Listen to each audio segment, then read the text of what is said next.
waking up in a bath of ice.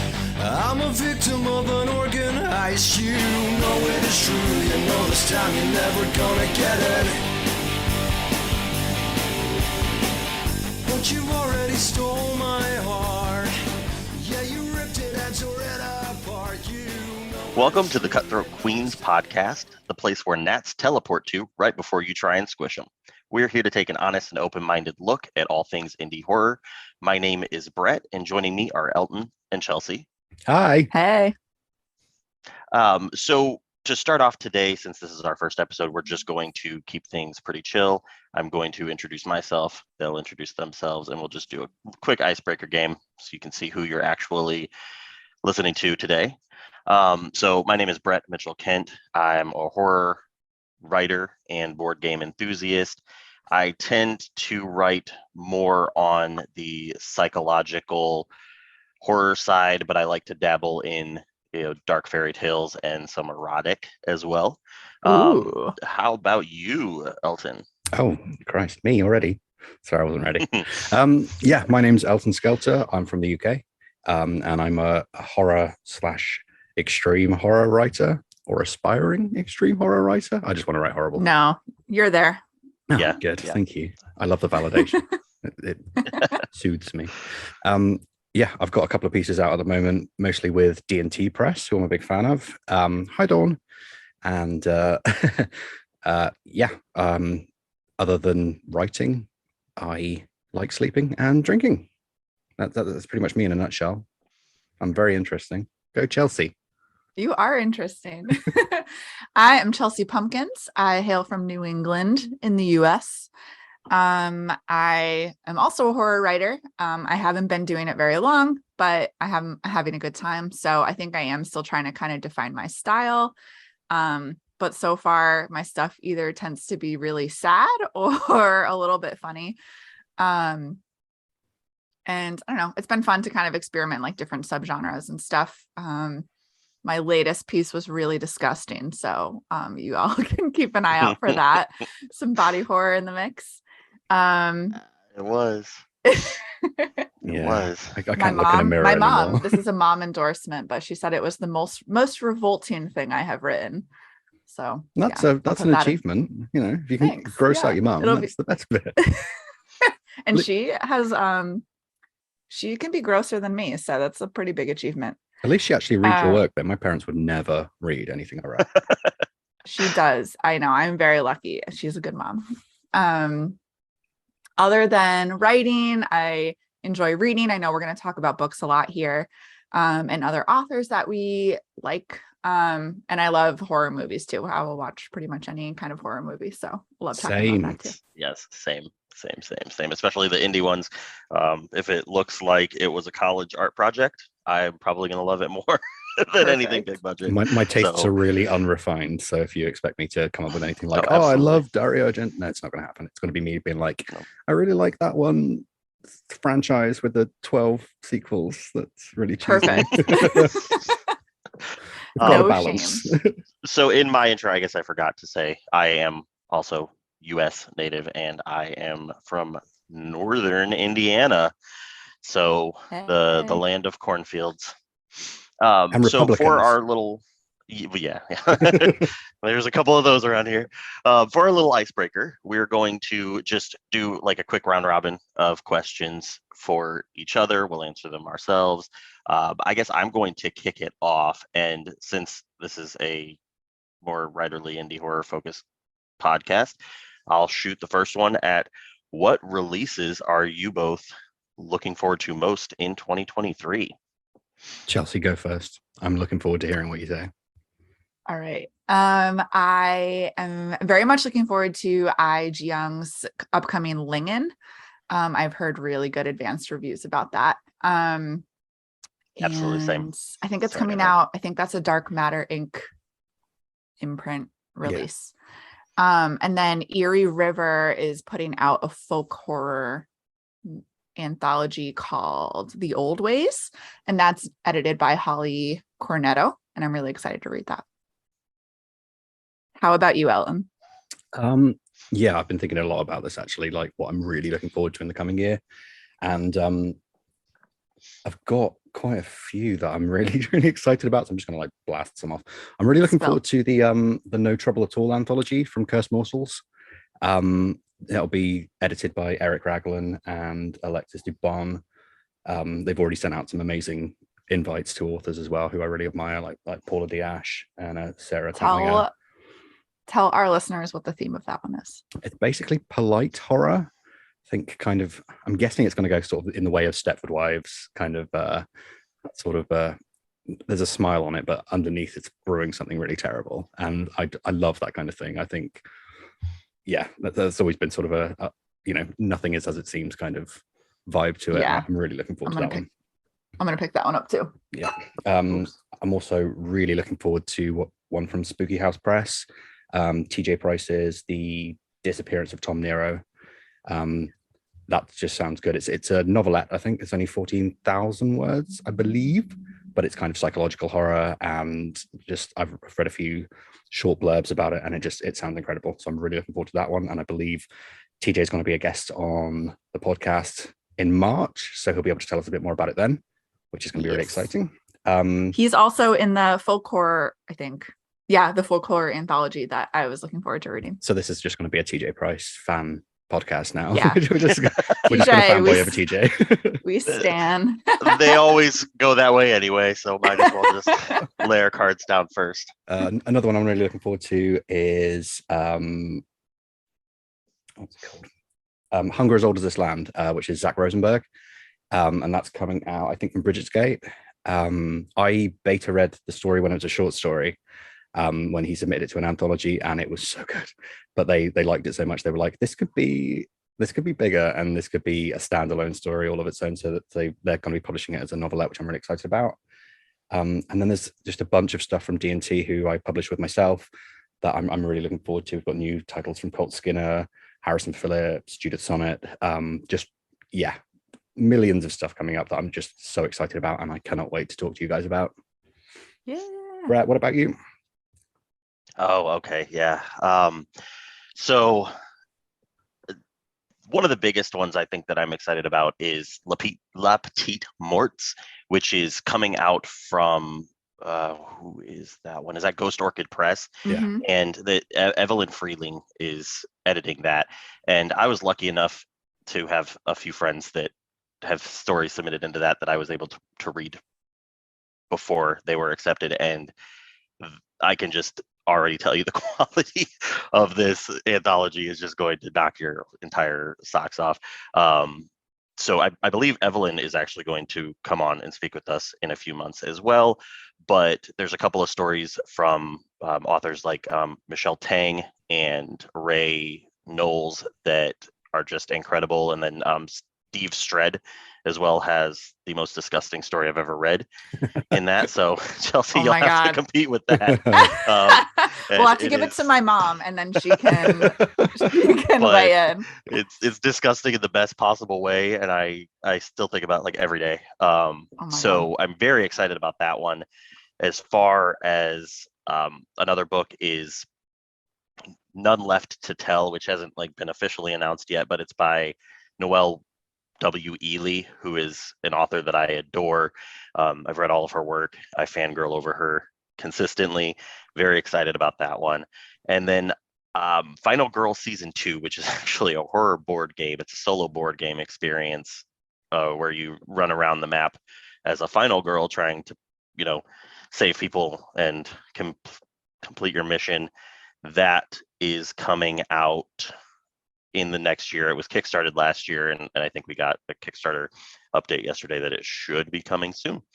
So those are some of the ones that I'm looking at. A solo board game. So you play it by yourself?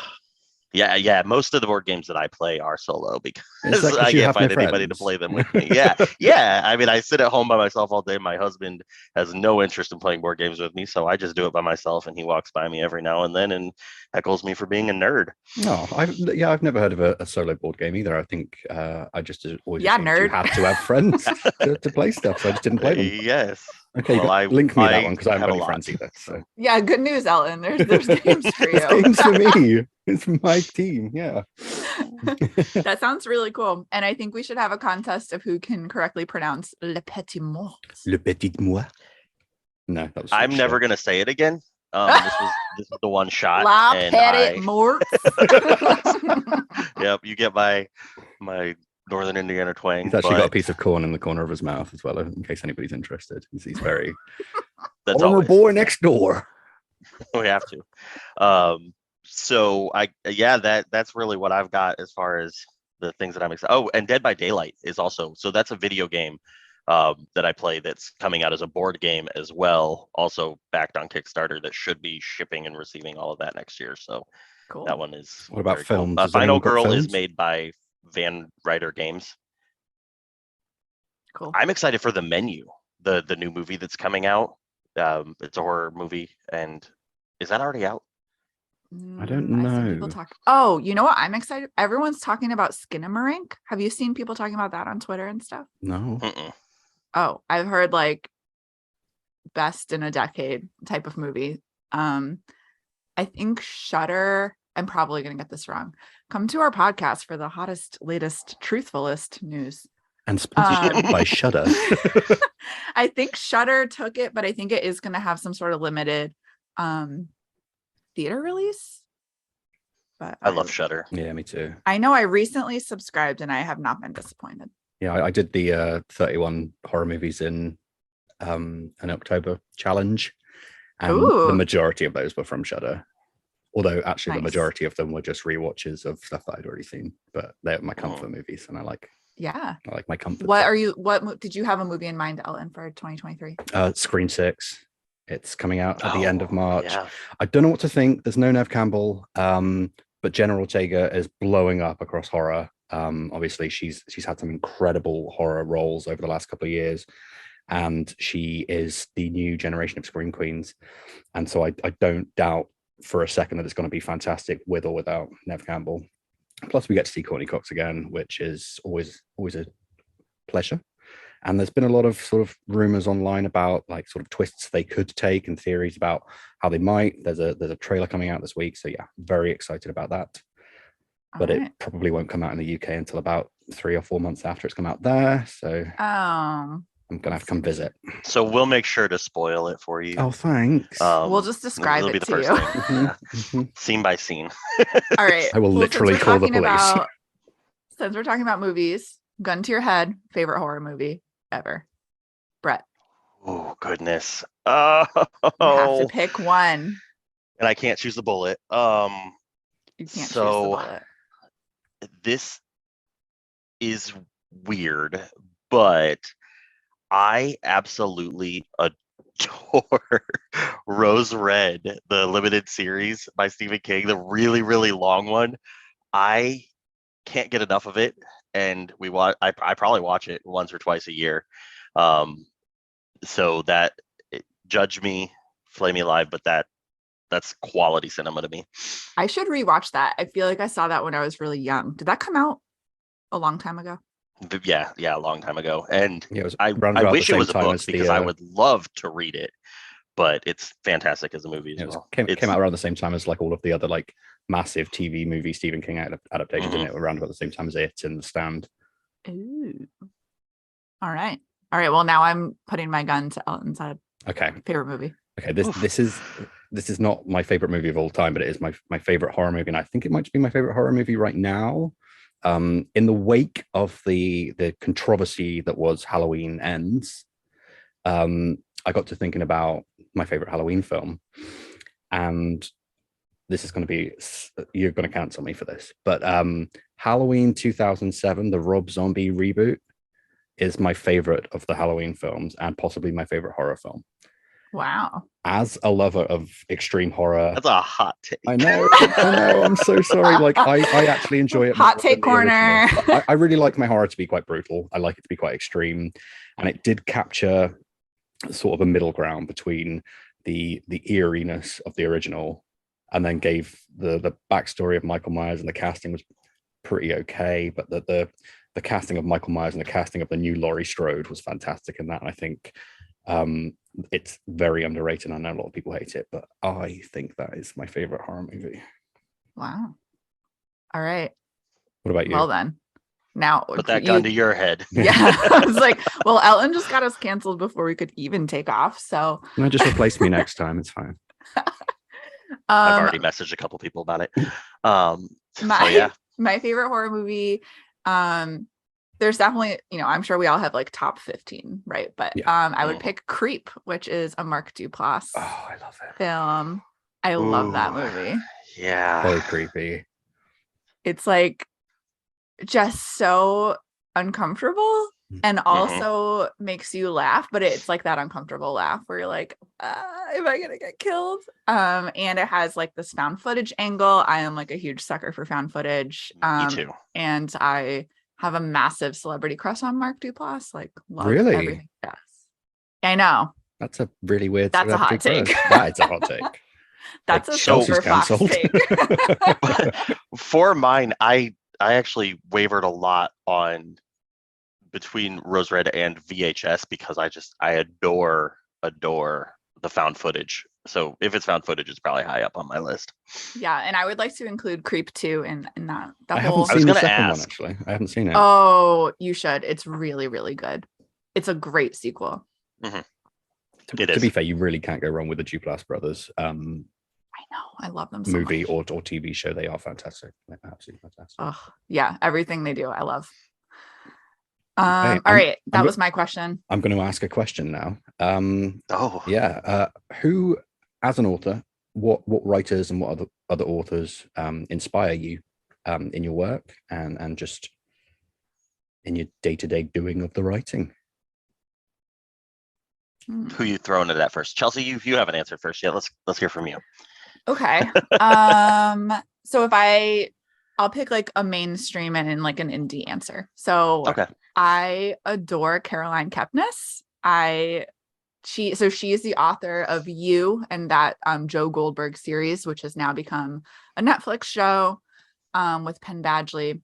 I'm in a book But with Caroline Kepnes. I've been published alongside Caroline Kepnes. I know. I am like so happy for you because that would be a dream. If you get in touch with her, bring her on. Oh, yeah, we're best and friends. I have projects to propose to her. But her writing is like just so sharp to me and like it's so enjoyable. She doesn't misstep. I don't know. I just like she has like a great sense of humor, but like it's not her only trick up her sleeve. And I love the way she writes settings. I think she's from New England. So, I probably have a little bit of a bias there, but like, she just like really nails the towns and cities she writes about. Anyway, huge fangirl. And there's a new Joel Goldberg coming out next year, which I'm excited. A new book? Yeah. Oh, wow. Yeah. Fourth one. Wow. So that'll be fun. And then if I'm thinking indie, I love Samantha Kolsnick's stuff. So she's the author of True Crime. And then this year, the first book I read this year was Waif, which I guess I would qualify as a novella. But anyway, her style is like so gritty and emotional at the same time. And she always like her stuff surprises me in a fun way. So one of my latest short stories, I was like really trying to emulate her style. Like I said, I'm kind of exploring my own style. So sometimes I'll try to like pick up an author and be like, okay, what do they do that I like? And how can I maybe like incorporate that into what I'm doing? So she was like an inspiration for one of my latest projects. Yeah. Brett, how about you? So I think you can say as me. far as it's fine to say me. Mainstream. Elton Skelter is my hero. Who? As long as you promise to say me. No, I really love the work that both Josh Mallerman and TJ Payne put out. I know that they're separate and they write separately, but I think that the specific content, the voices that they have, Mallerman, I just love how he takes such a unique and weird idea and turns it into something that I just can't stop reading. Like he wrote The Pearl, which is about a psychic pig, which is so far up my alley. I can't even explain it. And then TJ Payne just writes odd things. He wrote Intercepts, which is about sleep deprivation, well, total sensory deprivation, where they have these researcher people that are watching people that have been completely total sensory deprivation and seeing how that affects them psychically. Don't want to go into too much detail. And then he has another one that's about like a couple that brings all their friends and family to their wedding and they have to like fight to the death. So definitely up my alley. Was that a short or a novel? The last one? They're novels, both of them. Yeah, novels. That sounds fun. And like prose wise, I know that I already mentioned Noelle, but I mentioned her because I'm just a huge fan. She is the author that I think prose wise I aspire to be. She writes in such an eloquent way, and it's so tension driven. And I constantly, as I'm reading her books, I'm just taking pictures of lines and sending them to people like, do you even see this? Like, how did somebody create this sentence? So one day I will be at that level. That's the goal. That's the best feeling. That's cool. Yeah. That's a really good goal to have as well. Yeah. Yeah. All right, Ellen. How about you, Elton? Well, you guys obviously are my inspiration for living. So Everybody says that to me. I know. It must be so hard The being pressure.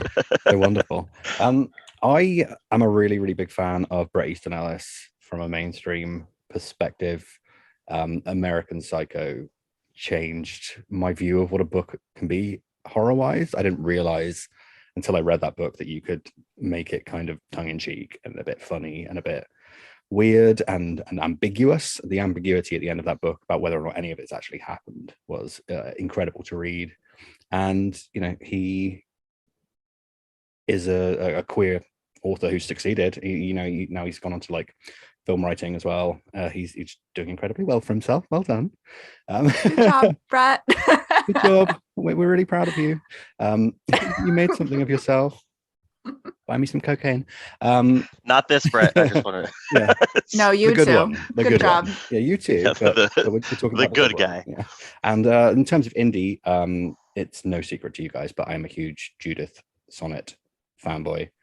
I love her stories. She writes extreme horror in varying degrees. That is really difficult to read sometimes. I'm still trying to make my way through The Clown Hunt because I'm terrified of clowns.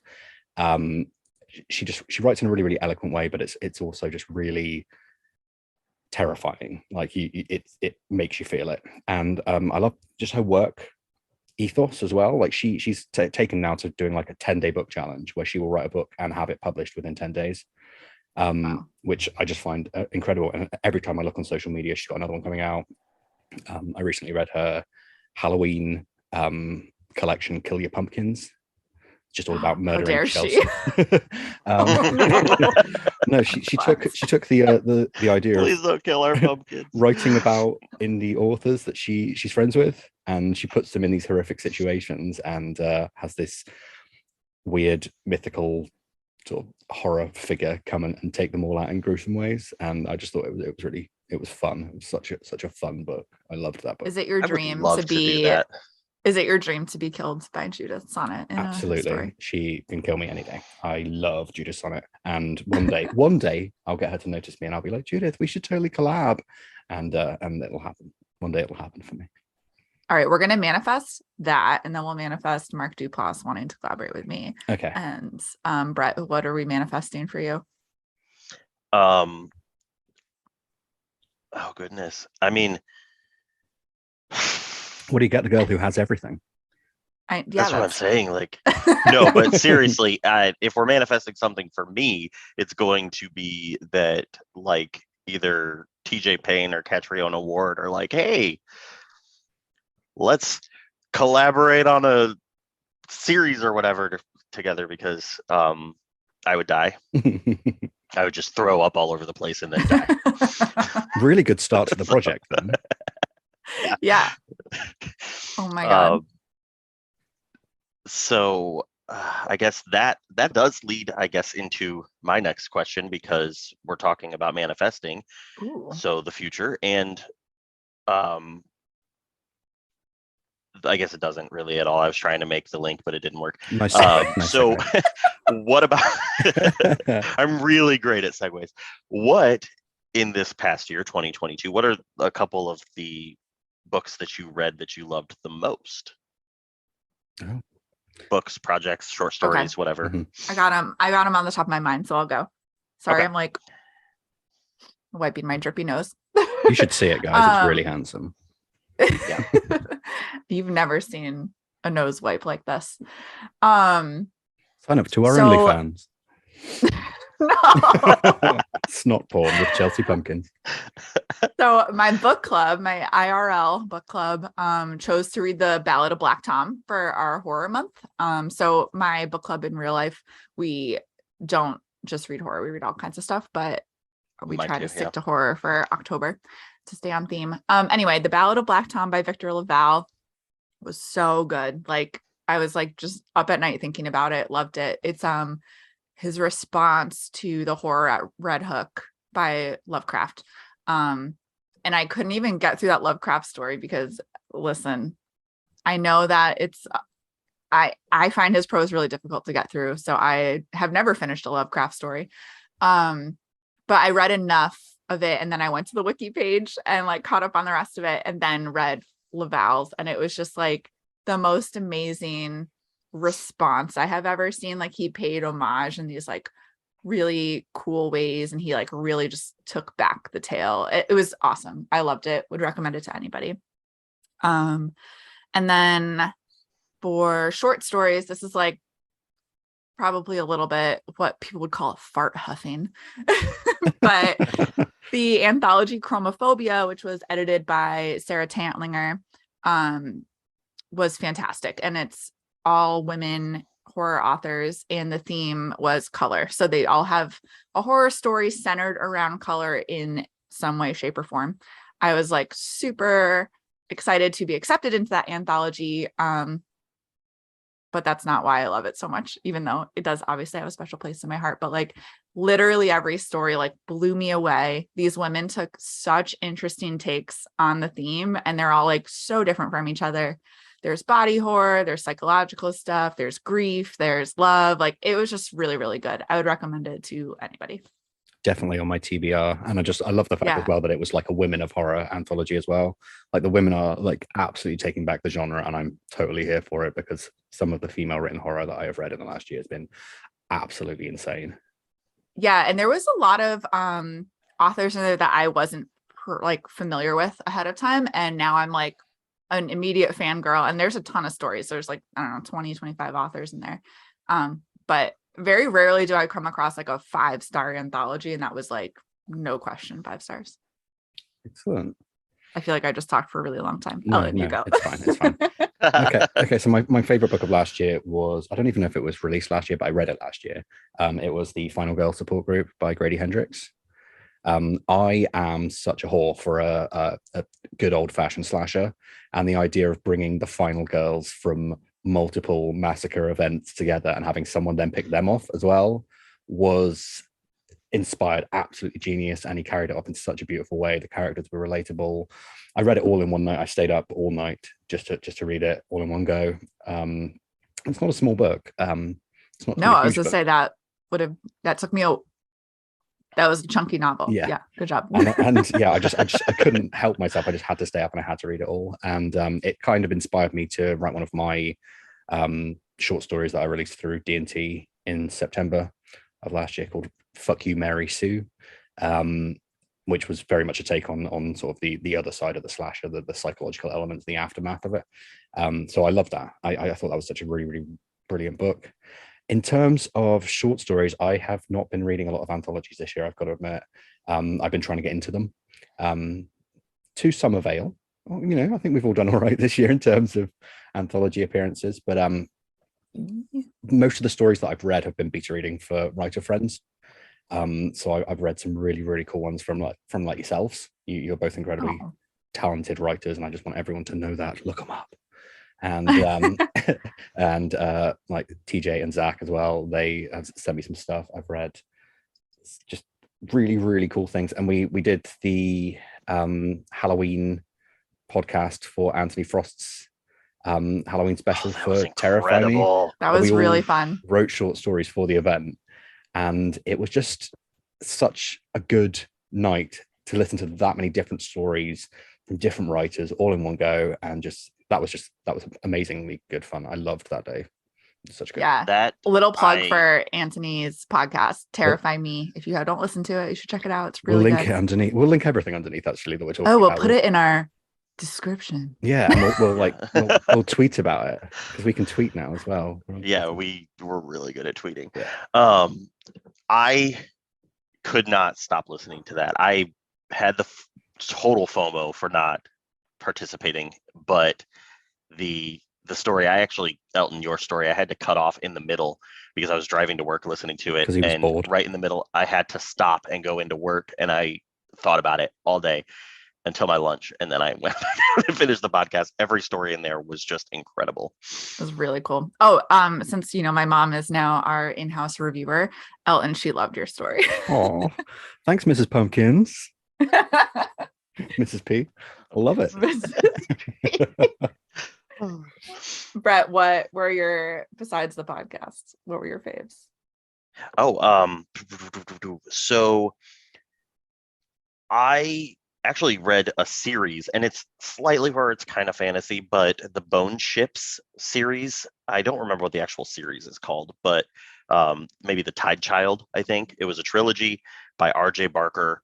Best trilogy I've ever read. It was about like these Leviathan sea monsters that they turn into boats, and because they're so big, they use their skulls for boats. Just read it, look it up. Cool. R.J. Barker. The Bone Ships is the first one. For my in-person book club, we read Sundial by Catriona Ward, and it was my introduction to her as an author, and I've since just demolished, and she is incredible. That book was incredible. Sorry, I'm going to bring up Noel W. Ely again. Oh my God. Stop trying to make Noel. Call him. I'm sorry. Call him, it's please. just relevant. All three of her books that I've read are just incredible, but Ask for Andrea, I read this year, and it's about 3 murder victims solving their own murders. Ooh. And bringing their killer to justice, or hopefully trying to bring their killer to justice. It's incredible. It's tense and insane. So Ask for Andrea by Noel W. Ely. And then my favorite story that I read this year was it didn't come out this year, but I just read it this year, I want to say. Erie River, It Calls from the Sea, I think is what it was called. Maybe, or It Calls from the Water, something like that. But Steve Stred, who I already mentioned, he wrote a story about, you'll have to read it. I think it's the second story in there. And it's something about the bayou, and just get it, read it. I actually read it, and then I met him later in the year, and we were chatting, and he's like, yeah, I was in that anthology, and I just fangirled all over the place because Did you throw up and die? I died, yeah, because Not again. It was insane, because I was just like, I was just floored that so this random anthology that I read, and then this author that I'm talking to randomly wrote my favorite story in the anthology, and it was just it was a whole moment. Yeah, Steve Stred's amazing. I've read a couple of his collections of stories. It's fantastic. It Calls from the Sea, by the way. Yeah. I'll be our fact checker. Thank you. Do you want to check what his story is called? Because I'm a terrible fact checker myself. Open the browser again, Chelsea. Okay. We'll figure it out. But that one, and I've since bothered him for just anything that he wants to write and send to me, and so fan. But those are the ones so those are the books that I read and the short stories that I read. Well, that's good. Now all of the writers that we love and respect know that we are actively stalking them. So check the locks on your windows and doors. Or alarm if you're catching on a ward, check your Facebook DMs, because I sent you a message about Sundial. Okay, not the time, Brett. Not the time. I have a question about it. We couldn't figure something out. Does Steve write under a different name? No, it was just Steve Stred, I want to say. Yeah. Some fact checker you are, Chelsea. Are you sure it's not Steve Neal? Yes, that's it. I lied to you completely. It's Steve Neal. Are we gonna have to record this entire bit again because you got the excuse me, name wrong? You all don't trust me. Steve Neal is his name. Hold on a second. Hostile Territory was the name of the story. Mm-hmm. Way to go. Way to I'm blow trying to up his remember who real Steve identity. Stred is. No, Steve Stred is a writer. Steve Stred wrote Mastodon. Yeah. That was a good book. So You that need was to another one that I read. publicly apologize to Steve Neal right now. I apologize to you, Steve Neal. For thinking But that you were he was also the another one that man named wrote the Le Steve. Petit Mort one. And I literally, Steve is such an uncommon name. I can't believe I made this mistake. But Steve Neal wrote the Hostile Territory. Hostile Territory, which is the second one in that. And then he also wrote the most disgusting story I've ever written or read. That's going into the Le Petit Mort. Just want Hey, you said it. I I was like, is is he he gonna gonna do it?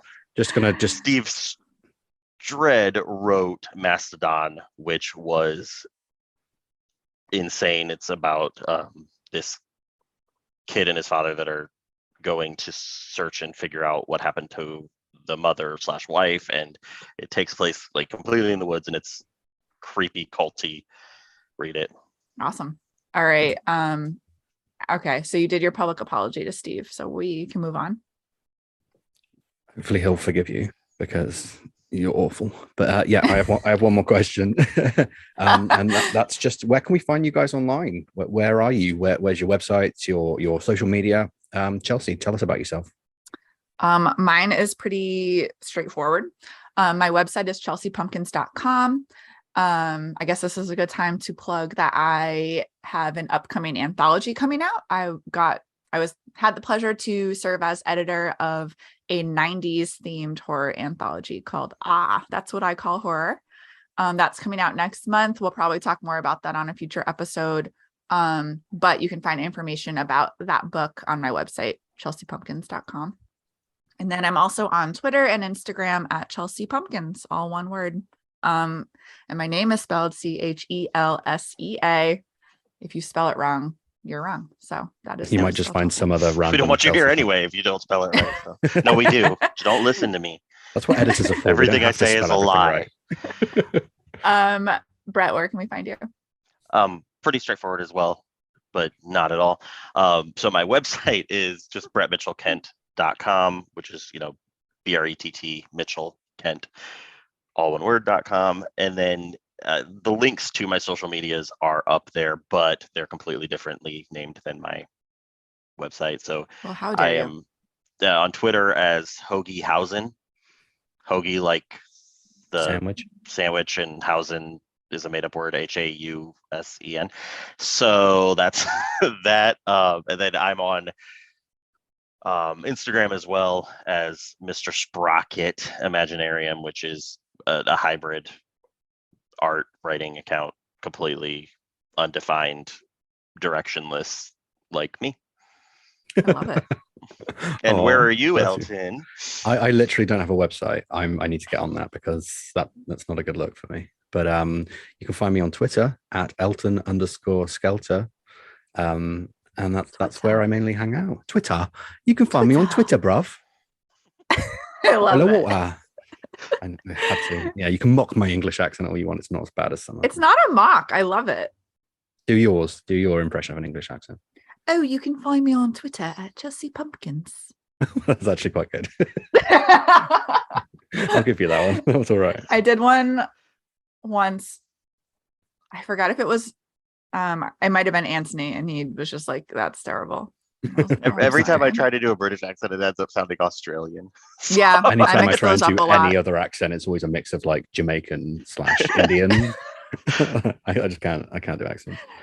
Sometimes Scottish sneaks in there too. Yeah, but like, because I try and I'll be like, oh, well, I've got a barn to pick with you. It's like everything. The fuck is that? That's Australian. It sounds Australian. That was your Australian. Your I won't be accidental bullied. Australian. Okay. Amazing. I take your negativity and I reject it. So Wow. Good. You should.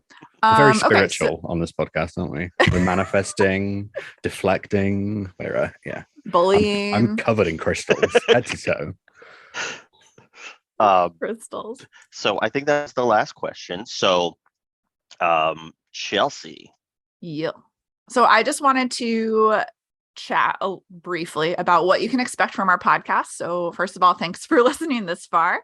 To a few If you got strangers, there. just shit talking. So as Brett mentioned in the beginning, our goal is to kind of just discuss and uplift anything indie horror. We will our plan is to have some authors on, some editors, publishers, kind of any sort of contributor to the indie horror world. I know we've talked about gamers and fellow podcasters as well. Yeah. Do either of you have something to add to that? I mean, I think that the goal here is to be honest and just really take an open-minded look into horror as a genre, as a feeling, because it's kind of the way that we live our lives. Yeah, and there's been a huge horror resurgence over the last sort of 5-10 years as well. We're just going to play into that and just try and just really give a voice to the people who are just maybe new in their careers, who want to reach readers or readers who are out there looking for new authors to get obsessed with. We want to be that bridge for you. Yeah, I love that. And I think, the tone and our approach, like the cool thing is that we are going to approach things that we read and listen to and watch both from like a fangirl perspective and also a creator perspective, because we kind of sit in both seats. So we're very talented. We're like triple threats. Yeah, bruv. We're all extremely like smart and pretty and funny. Most of us are like super humble. It's a good gig. Yeah. Okay, but no, really, like I have a shitty personality. Brett's a sex pest, and Chelsea has uncontained rage. So you'll get to know us really, really well. Yeah. I'm gonna add that to my bio. Yeah, absolutely. That's it. Yeah. So sex pest. If you want to get involved with Cutthroat Queens in the future as well, we are on social media ourselves. Our Twitter is @cutthroathorror, and our email address is cutthroatqueenspodcast@gmail.com. If you want to recommend anything to us, if you want us to talk about anything, you can send us an email or a DM. Or if you're a new author and you want to tell us about your books or your new releases coming up through the year, or if you want to try and book an interview, then just shout us out. We're relatively nice people sometimes. Yeah, filled with rage and beauty. Yeah, it's such beautiful rage and sarcasm. Hopefully that came through. All right, who wants to play us out? I'll do it. All right. All right, bruv. All right, mate. Okay, well, that was it. We have been the Cutthroat Queens, and we are not like the other girls, but we'd be prettier if we smiled. We'll see you next time for another exciting episode of Cutthroat Queens podcast, available from wherever you listen to podcasts from. Is that all right? That's all right. Hey, we're fantastic. Waking up in a bath of ice. I'm a victim of an organized. You know it is true. You know this time you're never gonna get it. But you